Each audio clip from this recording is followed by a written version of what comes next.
Welcome to another in our series of Kehillat Israel podcasts. This is a recording of Rabbi Amy Bernstein's weekly Friday morning Torah study.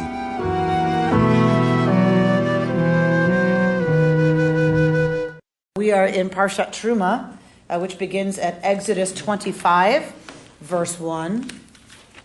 And we are in the first triennial reading here at KI. We're in everywhere that's reading on the triennial, but we read on the triennial, which means we're in the first third of this parsha. Our first exposure to this idea of the portable shrine that Moshe is supposed to give the people the instructions about building. So tell me what we know, what we remember about this idea of Mishkan. What is Mishkan? What is it? A place. So it is a physical place. Where God resides, presumably. Presumably, God resides there somehow differently than other places? In Venice. In Venice. Down. God resides in Venice? Mishkan Tefillah. Mishkan Tefillah. All right. So lots of places that are synagogues have named themselves Mishkan something, presuming this idea, again, that something different about God's manifest presence happens in the Mishkan, right? So what do we know about the root of that word, Mishkan? What did you just say? Shochain. Shochain. Isn't What is that shochain? So if we look at the word Mishkan,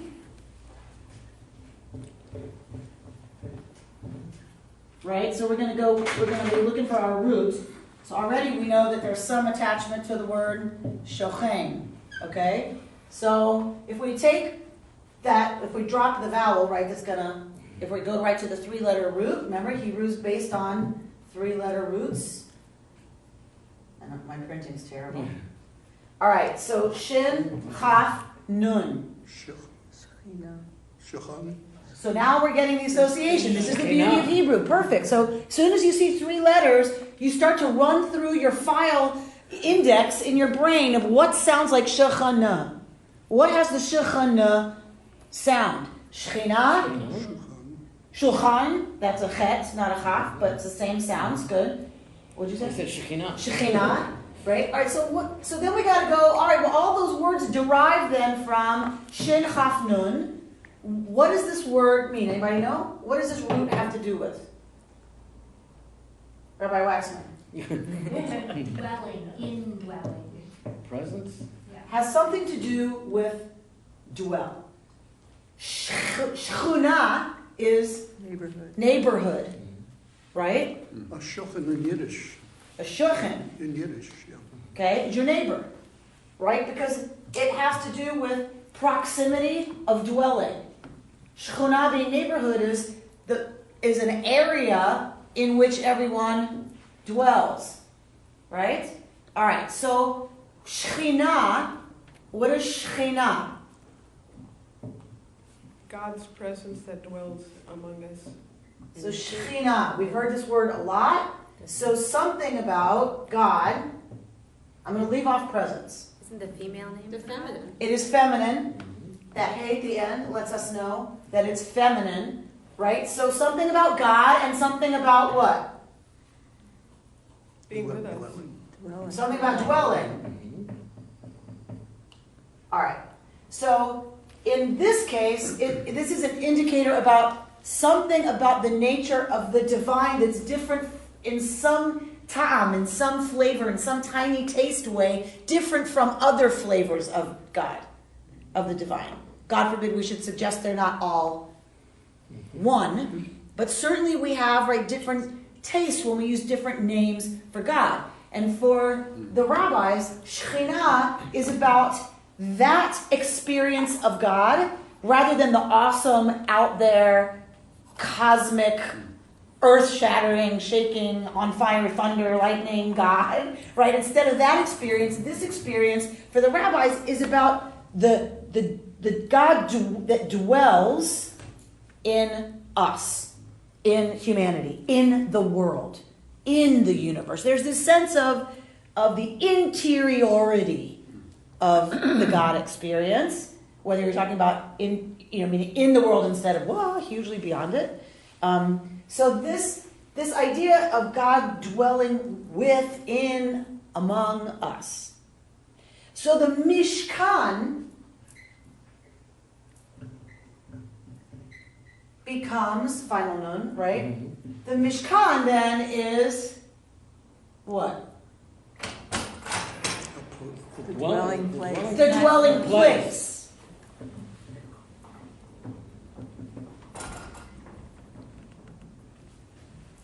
Okay. Mishkan, dwelling place. The other word that is used of this business, this tabernacle business, is mikdash. What is the shorish? What's the root of mikdash? Kuf, dal. Whenever I ask you for a root, right, you're going to give me the letters. Kuf, dalid, shin. And everyone just said kadosh, kiddush, kaddish. Right? We start running the file thing. That's good. So all those have in common this root, kuf, dalid, shin. Whenever we hear kudush, we know that it's something about what? Holy. In English, holy. What is it in Hebrew? It's also separate, isn't it? Set apart. In Hebrew, there's no holy. No what? In Hebrew, there is set apart, set aside. In English, we say that anything that is set aside for divine purposes, for the sacred, is holy. Everything is holy. Right? In Judaism, this table, right, is sacred, is holy, right? It's a different understanding in Hebrew than in English. Because if it's not holy, it's profane in English, right? That distinction is less Jewish than it's set aside for divine purposes or it's not. Meaning you get to engage with it. And holiness is a lot about how you engage with it, whatever it is. So distinguishing, that way is not as helpful as it is in Hebrew to say, this thing now is set aside, and that's what changes the nature of it. Aron Kodesh. The Aron HaKodesh. It's not just a box. It's not just the big screen TV cover. There's a big screen TV behind it. Right? It is kadosh, right? So already we know something about its purpose is not about regular blessed life. It's about something that's being set aside for the purpose of drawing close to the divine. So mikdash is another word for this place where we do something about A holy place. So, give me a word that's closer to the meaning of the Hebrew. A place that's set apart. A place that's set apart, or maybe For being with God. a place where yes. So, and the implication is for what? Okay, that's not helpful, Amy, at all. All right. So, a place that's set apart, and then the implication is for something to do with God. In our case, it's about the relationship to God, right? Something's going to be going on in this place that's set apart for something to happen about our relationship with God. Yeah? All right. So, Mikdash and Mishkan. Interesting, a scholar points out, can't remember who, that Mishkan is what it's called when we're talking about from God's perspective. Mikdash is what it is from our perspective. Isn't there also the tension here between God as transcendent and immanent? The idea that God is among us and through us, but that also there is a set apartness about God? It's a paradox. Yes, so I'm exploring the word tension. Okay, a tension between the two poles. So right, so there is definitely an understanding in the tradition that there is a hugely wide range in terms of our experience of the divine. One is the Sinaitic or creation, like Big Bang kind of wow experience. And then there is the very interior, very sometimes quiet, right? Intimate, very intimate, direct, intimate experience of The still small. the still small voice, the presence of God right here, right here within me. That place that the Kabbalists talk about as pnimi, the most interior place possible, right, is also a profound experience of the divine. And that range is something that we explore all the time, communally, individually, and sometimes I think we're more open to one awareness of it and sometimes another. I once was at a class on Avinu Malkeinu, where the rabbi said that the Malkeinu part of it, forgetting about the name king, was the kind of the far away end of the scale, and the Avinu father was the total interior, and that by saying Avinu Malkeinu, we were taking the two together. Lovely. So this crazy idea of a place that we're going to create for the divine to somehow be experienced by us differently is this whole idea, and major amounts of the Torah are devoted to it. Major space, literally space, is given to the directions to build the Mishkan, and then a whole repetition of everything when it's being done. So this idea is huge in Torah. And so we're going to look at the text a little bit this morning, and then we're going to look at some texts about this idea of Mishkan.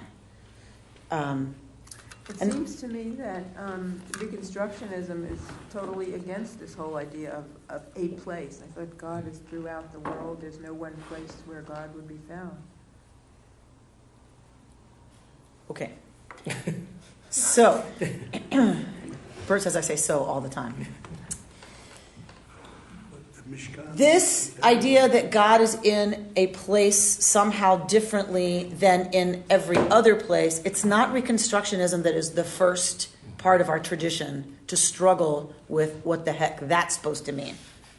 Right? As soon as you leave biblical Israelite cult religion, you have an issue with God's presence somehow being more manifest in one place than someplace else.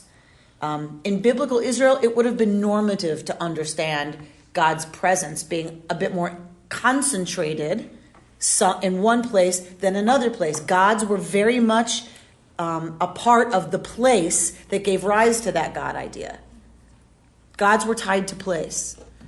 Once we have the destruction of the temple and we have the exile of actually even, post first temple destruction, and we have people, living in Babylonia, you now have a different relationship to that idea. Well, wait a second, right? If God is tied to place and it's the temple, you have the new iteration of the Mishkan, what does that mean for us in Babylonia? Read New York.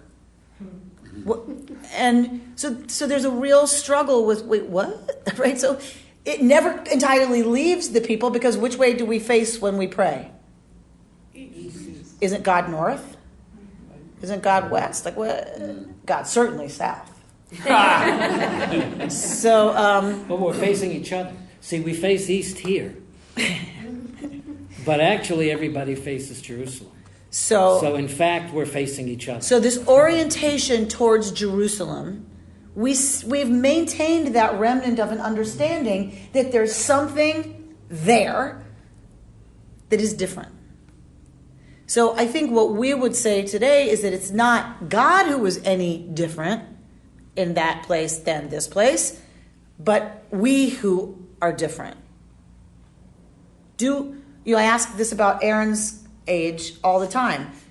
Is there a place you experience God differently than other places? Is there? Well, some people say the Western Wall, but I don't feel that way personally. I think when it I'm mu- hiking into Mescal. Yeah. Hiking into Mescal. Yeah. Nature. Lighting candles on Shabbat. Lighting candles on Shabbat. Wherever that is, I bet. Mhm. Torah study. You are a square geek. Yay! Love that. In the birth of a baby. In the birth of a baby, child. those moments. But I of- think the Jewish tradition, if I understand it properly, even the most traditional says we cannot know God. We cannot right. see God's face. We're totally not going there. So, No, I mean, but we all this idea have of that, that there's a change in our experience of the concentratedness of the divine presence. There's a way that the Mishkan is supposed to create that experience. Yes? So hopefully some people feel it at KI. Right? That this place that we've built together as a community, that the community built it, right? Not the Vatican. Not some other thing that then says, okay, here's your building, come whenever you want to feel close to God. The community builds it, and in an attempt to give us a place where our communal experience, and perhaps even individual experience of the divine, is intensified. So this is really the understanding, rather than it's something about God, it's something about us. And that's a very old idea in the tradition, because the rabbis already asked this question, Ma pitom, Malo kol haaretz kavodo. The entire world is filled with God's glory. How can we talk about it living somewhere? So this is a very early tension. I want to go to Torah text for a bit, because it's going to get at the classic interpretation of one of these lines of Torah is going to get right to this question. So who would like to begin at 25:1? The Lord spoke to Moses, saying, "Tell the Israelite people to bring me gifts. You shall accept gifts from me from every person whose heart so moves him. And these are the gifts that you shall accept from them: gold, silver, and copper, blue, purple, and crimson yarns, fine linen, goat's hair, tanned ram skins, dolphin skins, and acacia wood, oil for lighting, spices for the anointing oil and for the aromatic incense, lapis lazuli and other stones for setting, for the ephod and for the breastpiece, and let them make me a sanctuary, that I may dwell among them. Exactly as I show you, the pattern of the tabernacle and the pattern of all its furnishings, so shall you make." Okay. Vayidaber Adonai el Moshe lemor. God speaks to Moshe, saying, Daber el bnei Israel. Speak to Israel, vayikchu li truma, that they should take for me truma, gifts. Truma is something you take that you have, that you set aside to give over for divine purposes. Why does God tell all of this to Moshe? And not to people directly. Right. Why doesn't God just say, okay, here's what you're going to do? Because the people have said they don't want to talk directly to God. Okay, so God is doing them a favor by saying, Yes. I'm going to give you instructions about how you can draw near to me. Because last time I tried to draw near to you, what happened? We freaked out. Cannot do it. So God has learned, out of love and a desire to be close, presumably. I mean, we read this into, right, that revelation. And a desire to be close, and a desire to be in relationship, and a desire to be intimate. God manifests somehow God's presence, speaks directly to the people, the beloved, and what do? They la. They cannot handle it.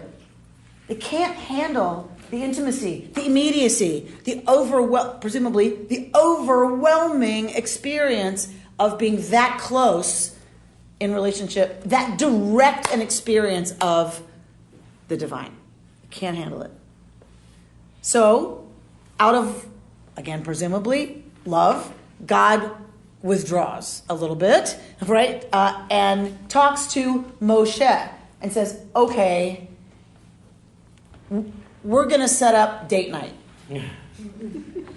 And I'm going to tell you about how maybe we can start this we can start this courting, of each other so that it doesn't blow the people out of the water. Right? So that was too much, clearly. Okay, well, here's a way that they can experience closeness without being completely blown away. All right. So God speaks to Moshe. Tell the Israelites, Vaikholi truma, that they should bring me truma. Me'et kol ish. Asher yidvenu libo tikhu et trumati. Who should you take this from? Kol ish, every person. Asher yidvenu libo. What does this mean? Who is nediv lev, who does so with a voluntary heart. Tikhu et trumati. In this way will you take for me my gifts. Meaning, that my birthday presents. They're mine only because you're going to give them to me voluntarily. Otherwise, they're not gifts, are they? Now, not to be completely mistaken, in our reading of how the Mishkan gets built, there's also a tax. That's going to happen too, right? That the people are going to have to pay. It's not always going to be a truma. Right? They're not always going to experience truma. But it seems like for most of the material for building the Mishkan, it's going to come from Nediv Lev, a place of voluntary contribution from every human being in the group who wants to do that. Whose heart is so moved. Correct. Why? Why not just say, I'm going to assign to each of you, what it is you bring. Or we're going to say membership is X amount of dollars, and and then you have 15% added for the building fund, and boom, we're done. What? Why? When you voluntarily give a gift to somebody, then you're creating part of the relationship. So this is about creating a mutual desire to be together. So if the instructions had just been bring 3 shekels each person, and we'll figure out how to get it all done. How does that change it? It's now personal about it. There's nothing personal about it.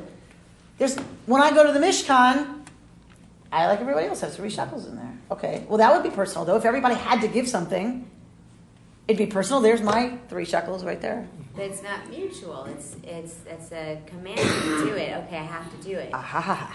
It's partnering. So it's partnership. It's mutuality of relationship. So it's not just getting the stuff. It seems that the stuff needs to be, for it to be a mishkan, the stuff needs to be an offering of the Israelite into mutual relationship. Is there also some aspect of timing here? Because maybe people are moved at different times of their lives in a different situation. So I don't know is this happening all at once or? So figure out what moves you right now to give. Mm-hmm. We got this project. Mm-hmm. You figure out right now, at this time, for you, what are you moved to give? Mm-hmm. Right? So, yes, it is all going to kind of happen at one time. Mm-hmm. It's not going to be like they have 3 years to think about it or pay their pledge over 3 years. Right. It has to happen now. But I do like that idea of at different times we're moved to give different things. Mm-hmm. So right now, go home and figure out what is it you want to offer to the building of this Mishkan. Lovely. Yep. So mutuality, partnership, relationship, voluntarily giving something to the one you want to be in relationship to. If I give you a present, but someone said to me, you have to give Pam a present, right? Or she's not going to have lunch with you. So I come to lunch and I give her the present, and she knows someone's told me that. It's very different, isn't it, than if I come to lunch and just say, I wanted you to have this. When I thought about us and I thought about you, I realized I want you to have this. There's something very different about what that gift means to her, and about what it means for me to give it, hopefully, right? Hopefully we give it a little bit differently, Pam. Since it brings up the heart, and so I think it's what is in our heart when we're giving a gift. And to me, that has a lot to do with love and intention. Like you were saying, if you give even to a human being out of your heart, you have some intention of maybe you want them to feel appreciated or loved. So it's interesting that it uses the word heart. What else? What do we know from biblical Hebrew? Lave. What is lave, the heart, the seat of in biblical parlance? The soul. Not biblically as much. It is also the seat of wisdom, of knowing.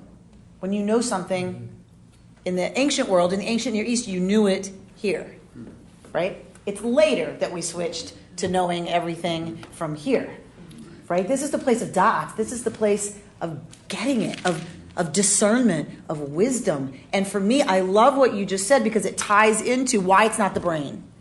Because in biblical parlance, in this part of ancient Hebrew, the idea is you don't really know something unless you bring to it the wisdom of the heart. Otherwise, it's just thinking. It's like a gut feeling. So they didn't know about the gut. So. They didn't know from Kishkis, right? So it's that sense of I know it other than just analytically thinking about it. I know it, or I've decided to do this out of a sense of truly feeling that as being right, as being what I'm called to give out of love. The science that's shown that there's a connection directly from the heart to the brain, that there's a way that there's this part of the brain-heart connection that bypasses the bigger brain. And so it's like that the heart really is run by its own part of our brain and our heart have their own connection that's separate. And it's like, whoa, see, biblical Israel and rabbinic Hebrew knew that, right? That's something we've known for a long time, that there's a direct correlation between the mind and the heart, that is not, what we've come to expect of in the West. This also goes with aging theory and how when you're aging and in the last part of your life, you come together and your brain may not be as efficient as it used to be, but your wisdom makes up for it. And wisdom and aging go together. So there is a wonderful book. There's a wonderful book called The Wisdom Paradox. I believe that's what it's called, by a scientist who, a neurologist, who studies this idea that as we get older, the brain becomes less agile at some things, but remains completely flexible in other ways. That it doesn't matter how big the holes are; it matters how big the cheese is.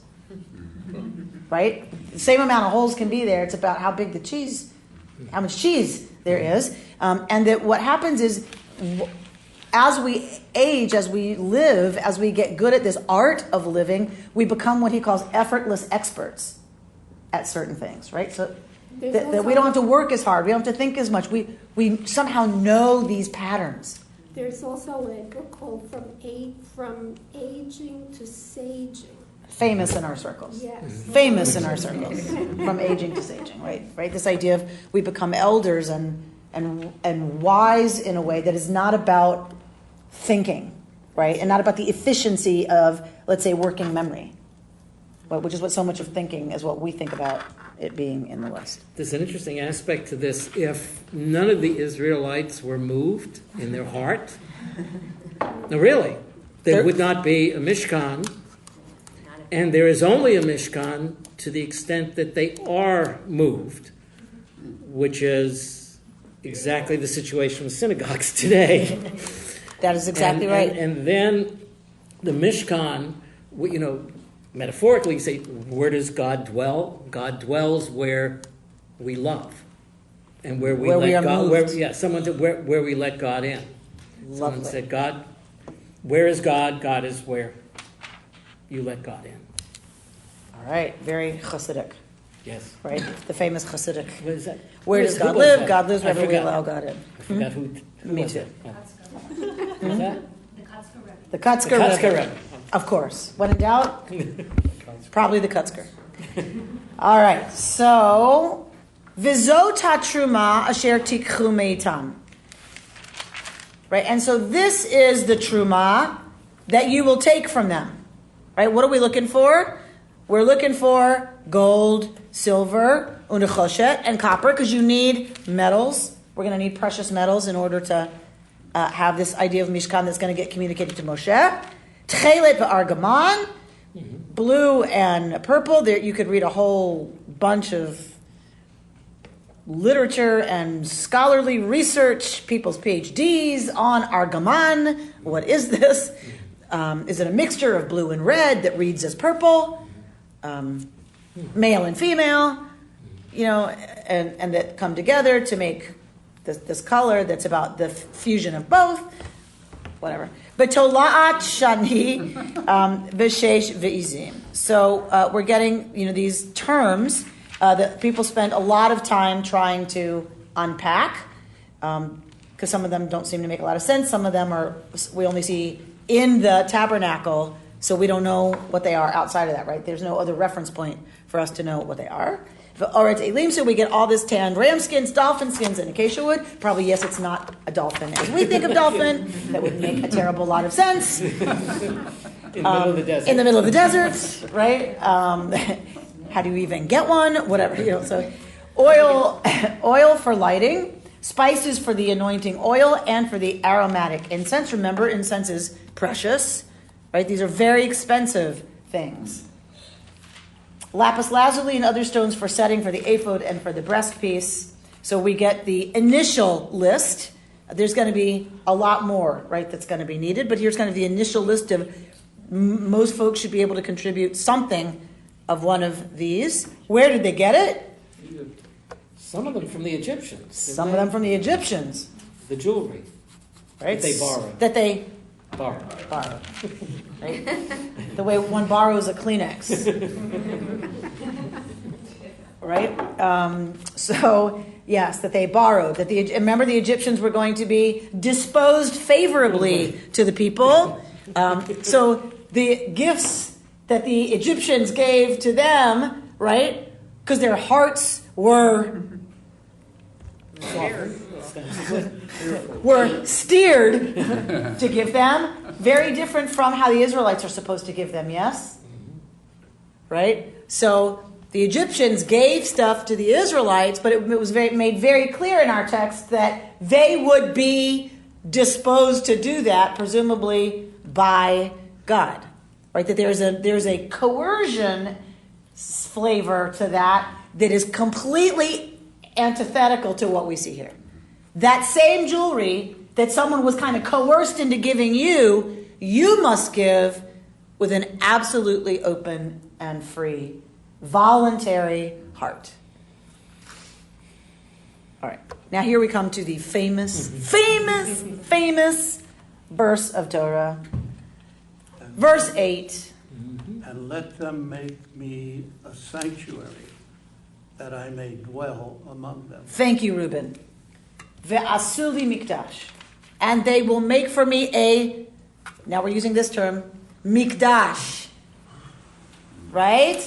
Because for God, it's all about them setting aside a spot, them setting aside a place, them delineating with their gifts a space that is set aside. Setting apart a private room. Yes? A chamber. So God says, I'm tired of traveling, and I want to settle down. But it was a portable Mishkan. There's wonderful parallels in the rabbinic literature, Reuben, that go to exactly that metaphor. One is about the king who marries off his daughter, and he loves her so much, that the king begs the prince to whom the bride has been given, the princess has been given, begs him, please, I love her so much. Please build me a room in your palace. Right? That this is the idea. That God wants that we should make in our shchuna, right, in our neighborhood, just, will you give me a grandmother suite, right? A mother-in-law suite, right? Just build me a little, it doesn't have to be huge, but build me a place to be with you. And ve'asu li mikdash, they will create, they will make for me this mikdash. V'shachanti b'tocham, that I may dwell b'tocham, among them is how we usually translate this. So the bet, that word, that bet of b'tocham is a prefix. What does the prefix bet always mean? In. Literally, it's in. Now, if it gets attached to a word that doesn't make a lot of sense about, you say with, through, among. But the rabbis are not going to leave it alone that bet usually means in. Why? Because what should this grammatically say? Let them build me a mishkan that I may dwell In them. in it. In it is what it should say grammatically. Bitocham is a bit of a surprise, unless you know this, which we all do. But if you don't know this, it's a bit of a, If you know Hebrew grammar, you're like, let them build me a mishkan so that I may dwell, what's going on with the grammar? In them. It should say in it. Where do you think the rabbis go? What does this mean for the rabbis who explicate this text? The purpose of this is ultimately that we be godly, that God come through us, and that God is not separate. We're not here and God is in this box, but that God is in between us in our relationships with each other and in ourselves. So why a mikdash? I think it's that God is saying, let them make a sanctuary, that I may dwell among them, or in them, that we have to build a sanctuary, we have to create a space for God to dwell. And I look at that with our own lives. Where are we creating this sanctuary for God to dwell? In me, in us. Okay. It sounds to me like the Mishkan is built more for us than for God. Lovely. Lovely. The Mishkan, this is completely normative in our tradition. The Mishkan is not for God. The Mishkan is for us. So why do we need a Mishkan for God to be among us? What is the need? You said, it's to meet our needs, essentially. What is our need to make a Mishkan in order for God to dwell among us? So that we are in community by bringing from each of us something that then is going to be a part of this structure, this building project. It makes us a community to have a building project. Ask anybody in the Jewish world. Ask anybody in the non-profit world. It builds community when you have a campaign. Remember that. Over the next few months. Right? It's not about the Mishkan. It's about the people having a building project that they do together from Nediv Lev, from a place of voluntary contribution of what's beautiful to them. Now, we can go literally, we can go metaphorically with that, and it works across the board, as Pam has so brilliantly said. What is it we're doing to actually build a place for God to dwell in our lives? Voluntarily, from our hearts, with beautiful and precious contributions. Where is it happening in our lives? Because Torah is true not for once, it is true for all time. So what is the eternal truth of Terumah? That we seem to need, so that it's for us, it's very clear that it's for us. We need to come together as a community, bringing these things, all of our lives, so that God dwells differently among us than if we don't do that. If we don't create that. You showing up every Friday, every other Friday, once a year, if it's Nediv Lev, and you create this I am a holy roller in that I believe literally, fundamentally, this is true. The presence of God is among us differently when we come together as community and create what we have here. It's different.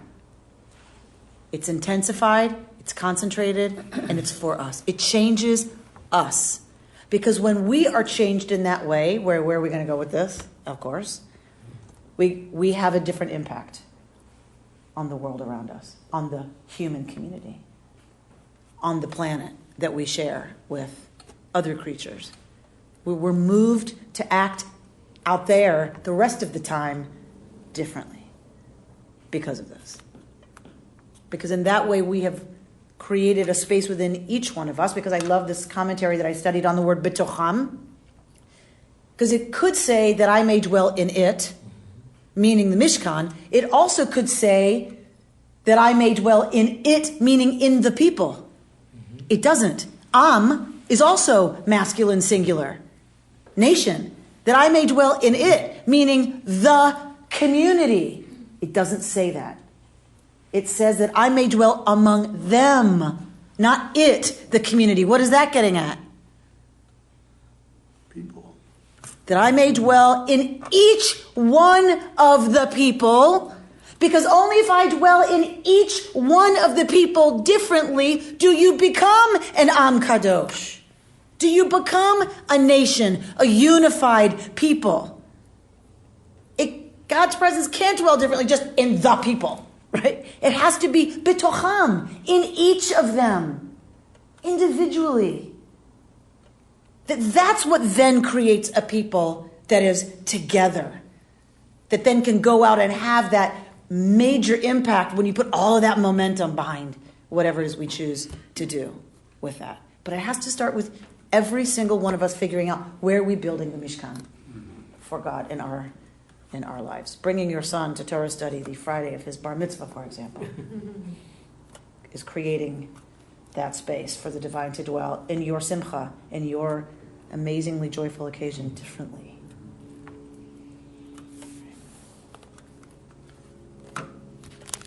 Let's look.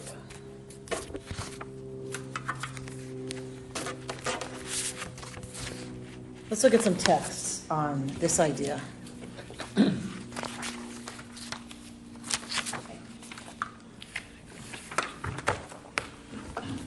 And whenever we have a text, we have an underlying question. So we've answered some of the questions about Mishkan. But if we start back at the beginning of this Mishkan business, one of the first questions is why build something? We just got at one aspect of why build something. But we're going to look at that top text. Somebody read what Rabbi Tarfon said. See, he doesn't just exist at the Passover Seder. How great his work, for even God, who is everywhere, will not bring the divine presence to rest on the Jewish people until they have done work. As the Torah says, they must make for me a tabernacle, and then I will dwell among them. So Rabbi Tarfon is focusing on what word in that sentence? Let them make me a tabernacle that I might dwell among them. Make. They must make it. What does he seems to suggest about why they have to, what's important about the Mishkan business for Rabbi Tarfon? You actually labor of your hands, sweat equity. Sweat equity. I love that. The sweat equity of the Mishkan. Right? That you have to do some work. This is also, of course, for us, a spiritual truth. It ain't just gonna happen that you experience God differently necessarily, right? Sometimes, yes, boom, you happen upon a God moment and you had nothing to do with preparing anything about it, right? But most of the time, if we want God to dwell among us, then we have to work. We have to do things. We have to engage in some kind of labor for that to happen. For me, this is what I love about the fact that we make Havdalah at Shabbat. It's not like, It's not like we bless the Shabbat and Shabbat coming in and then do all that groovy stuff that we do during Shabbat and then sunsets and it's done. Instead, we do Havdalah. What is Havdalah? Separating. We make brachot. We make a blessing about separating. Why? What do we say? Blessing about going back to work. What do you think Rabbi Tarfon would say? Observance more holy. The significance of the observance when you're separating. But why bless the distinction between Shabbat and the fact that we're going to work now? Why is that blessed? Shouldn't we be like, oh, Shabbat's over. No, can it last a little longer? Like, what is that bracha? Work is sacred. Because there's holiness in work. Ha ha ha ha. So Rabbi Tarfon would say, thank you, Linda, that work is sacred also. This is why when I talked about what kadosh means, it's that time of Shabbat is set aside only for those things that will help make us experience our relationship, to God and each other differently. So that time is set aside for God. It doesn't mean the other 6 days are worthless. It doesn't mean they are profane, even though there's even that word in Hebrew, chol. It's not kadosh. But in English, you get this kind of judgment, that one's better than the other. The ratio is 6-1. It's not half and half even, right? It's 6-1. The 6 days are meaningful. They are the time of creation. They are the way that we do the holy work that comes out of our experience of the divine dwelling among us. The divine dwelling among us changes, and the experience of Shabbat changes, hopefully, what we do in those 6 days. And we need to be about the work, both out there and in here too. The malacha is sacred also and important. Tikkun olam, that whole business is about we have to do the repairing. And I just thought of too is that element of choice where God said it's your choice what you want to give and what you want to bring. Seems it must have been so important to a people for whom work was not a choice. For whom for centuries it was just, I'm going to tell you what to do and you have to do it. So here they're able to decide. So the difference between Pharaoh as God and Yud-Heh-Vav-Heh as God is it's not going to be acceptable unless and until it is voluntary. Because you slaves have to learn something. You slaves have to stop and have to discern. What is it I want to give? That is a new practice for slaves. And let me tell you something. Avadim hayinu. Yeah, we were, but guess what? How many of us are still avadim in terms of that sense? Not servants, but slaves, right? How often do we stop and say, take the time, do the practice, come to community, whatever it is that's going to help us answer the question, what am I ready to give out of a voluntary heart? What would I be moved? We have to stop being slaves long enough to even ask that question. Beautiful, Linda, beautiful. They were just slaves. So, Linda, you get to read the next one because that's where he's going to go. Why sacrifices? Why all this crazy business about what you're going to do in the Mishkan? Why do they, what does God need sacrifices for? So you're going to answer that by reading? Change was very difficult for the Jewish people. Therefore, God gave them animal sacrifices because that is the type of service they were used to, not because it was the best type. God wanted to turn their sacrificial service of idols to the service of the one God. Okay, don't worry about it. So I just gave you who said it. So this refers to another part of who they were. They were slaves who were exposed to and living among, but also even before that, right? That the experience before sacrifice to Yud-Heh-Vav-Heh, what was their experience with all that business? They were living amongst people who also did that. Right? So, because the rabbis are going to ask the question, why animal sacrifice? Pagans do animal sacrifice.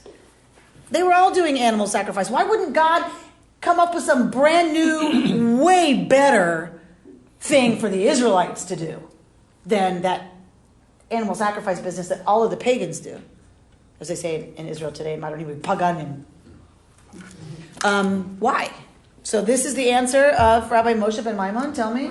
I would say that change doesn't happen like that. Change is a slow process. And to expect people to change like that is too much. To expect them to just all of a sudden accept women rabbis?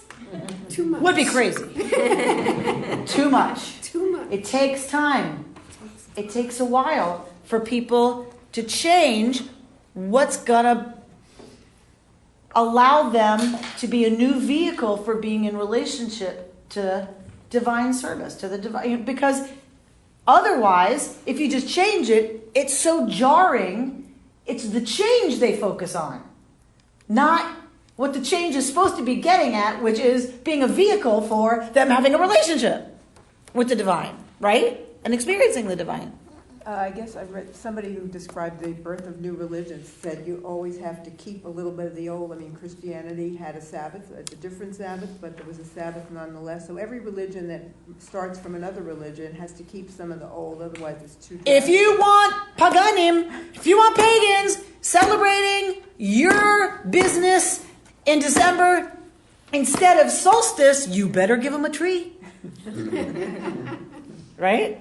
And it's true. It worked, right?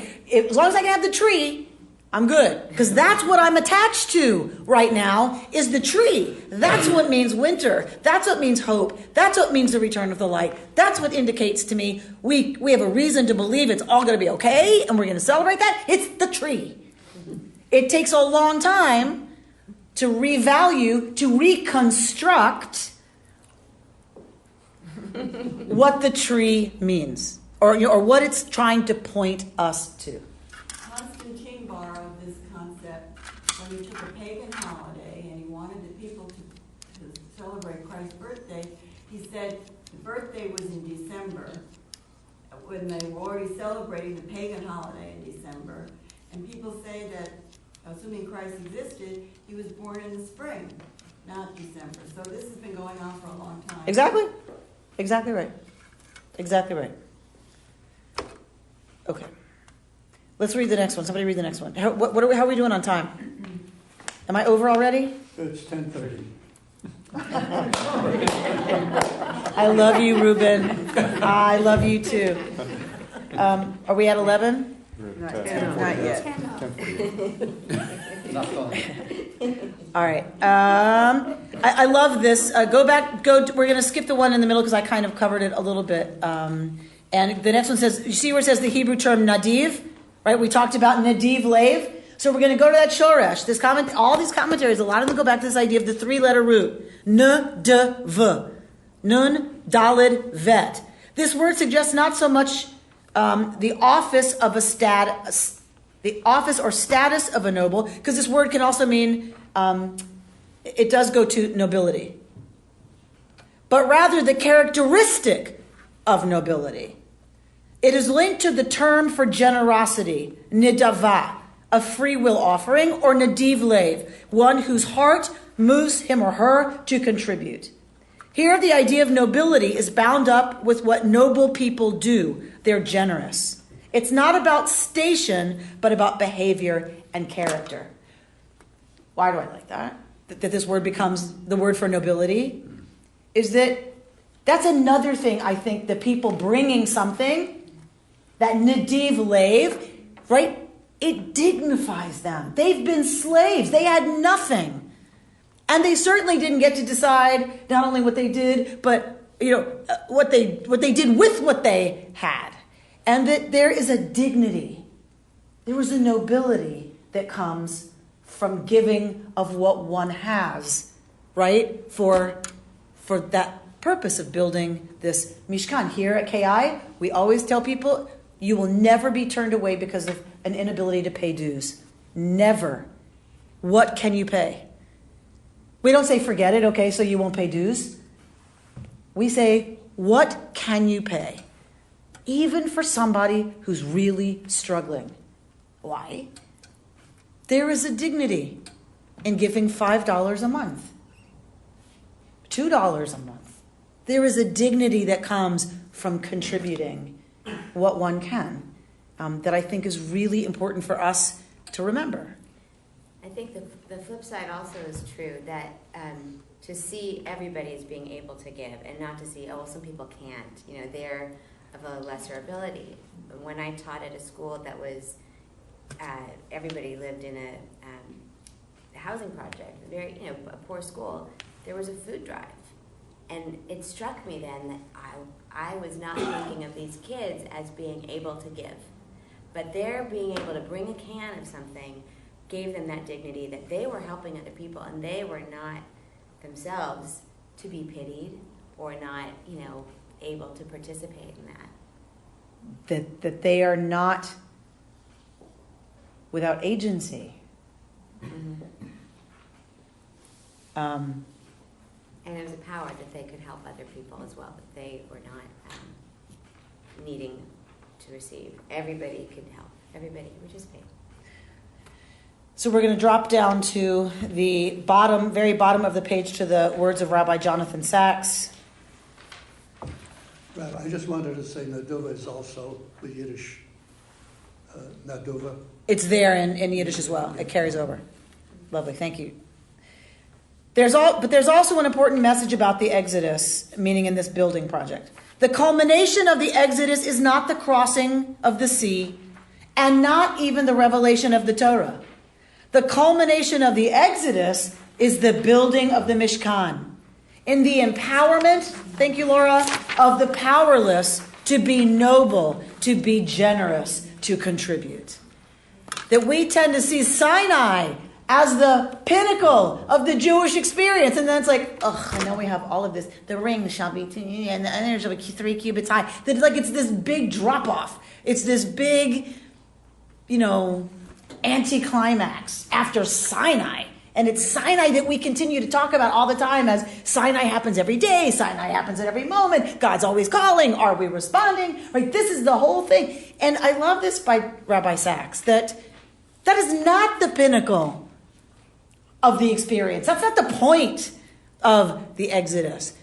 The point of the Exodus is the building of the Mishkan, is taking the powerless, oppressed people, objects, people as objects, and charging them and giving the opportunity to be noble, to be generous, to contribute, to build this place themselves, that builds them as a community, that intensifies the experience of the divine for them, that focuses their attention on the fact that the divine dwells within each one of them. That is how slaves become free people. That is how slaves are empowered to change the world. Shabbat Shalom. You've been listening to Rabbi Amy Bernstein's Friday morning Torah study from Kehillat Israel in Pacific Palisades, California. For more information, go to our website, www.ourki.org.